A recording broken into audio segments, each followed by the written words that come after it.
By January of 2020, recreational marijuana will be legal for people over the age of 21 in 11 states. But the U.S. Surgeon General has warned against marijuana use for people under 25. I want to be clear. The marijuana issue is very complicated and complex, but my message is simple.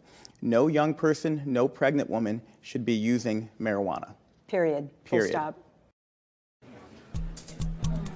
NBC's Kate Snow sat down with 4 pot smokers in their early 20s for a candid conversation about the Surgeon General's warning. How old are you? 25. 22. 24. 25. Show of hands, ready? How many people used in the last month? Last week? Today? Today. You're all advocates of legalization of marijuana, right? Yes. At what age do you think it should be legal? 18. 21. I believe it should be 18. 18. We also aren't really having conversations about, harm reduction, like how to use if you're going to be safe because it's illegal. We're not having conversations about the potential benefits and the risks, which prepare people to make their own decisions.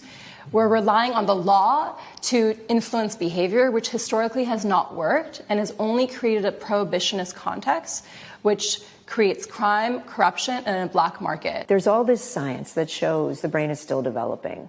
Should it then be illegal until 25 so that nobody damages their developing brain?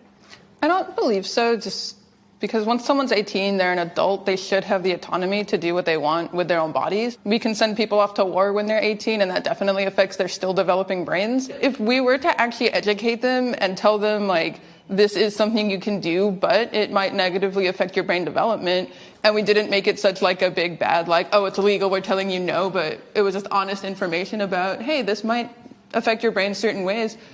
I feel like it might actually cut down on youth use. You want it to not be a Schedule I drug because you want more studies done? Yes, because when something's in Schedule I, research and all resources are completely taken away from it. More research needs to be done to understand what cannabis is and understand the effects it has on brain development. And if it's a Schedule I, we aren't able to do research on it. Alejandro, you're using every day. Are you concerned that your IQ could drop, that your cognitive abilities could drop? So I'm not concerned because I think since when I started consuming from just recreationally, maybe every other weekend to consuming daily, it happened during the course of law school. So during my law program, through very high amounts of stress and through complex legal subjects. It's made me more creative. It's allowed me to see my field, at least, from a completely different perspective. And you don't see what they would call cognitive impairment. You don't see yourself slowing down or not being able to recall things. I don't. We have to emphasize that use is not abuse. Today's my first day of my master's program. I'm taking a very, very long break from cannabis. That's because I know myself and I know the way it impacts me and it slows me down the next day just because my body is regulating itself after being altered,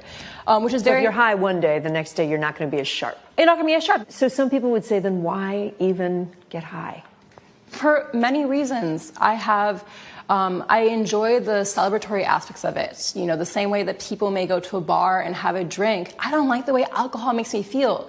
Alcohol impacts me for 2-3 days after I drink.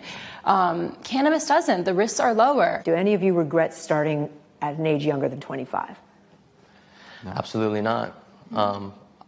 Because also when you look at it across board and you look at other drugs that are accessible to us, cannabis has a really, really low risk profile. Why should young people be allowed to use marijuana whenever they want? I think personal autonomy is my biggest argument.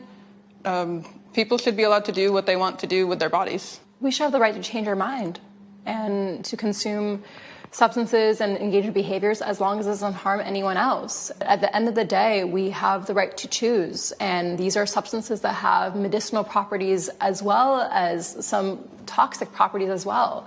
And that's our choice to make on what we want to put inside of our bodies.